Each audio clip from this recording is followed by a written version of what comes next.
হামলা করছে। ছাত্রলীগের এরকম পিটানে কোনো সময় ছাত্রলীগ তো অনেক কথা বলছে সন্ত্রাসী।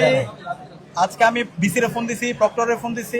ঢাকা বিশ্ববিদ্যালয়ের কেন্দ্রীয় ছাত্র সংসদের নেতা এবি জোবায়ের ও মোসাদ্দেক আলী ইবনে মোহাম্মদের উপর হামলার ঘটনায় তীব্র নিন্দা ও উদ্বেগ প্রকাশ করেছেন বিশ্ববিদ্যালয়ের সহকারী প্রক্টর শেহরিন আমিন মোনামি। 23 এপ্রিল রাতে নিজের ফেসবুক আইডিতে দেওয়া এক পোস্টে তিনি এই সহিংস ঘটনার কড়া সমালোচনা করেন এবং দেশের বর্তমান রাজনৈতিক পরিস্থিতির অবনতি নিয়ে শঙ্কা প্রকাশ করেন।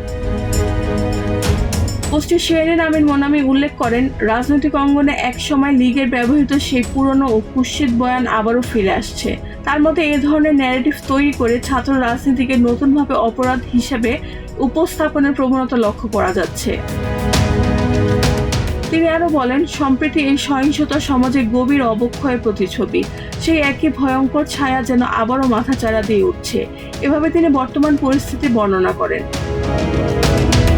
ডাকসু নেতাদের উপর হামলার ঘটনাকে এই অবক্ষয়ের একটি মর্মান্তিক উদাহরণ হিসেবে উল্লেখ করে তিনি ক্যাম্পাসের পরিবেশ ও ছাত্র রাজনীতির ভবিষ্যৎ নিয়ে উদ্বেগ প্রকাশ করেন। রেহানা বেগম, প্রজন্ম 24।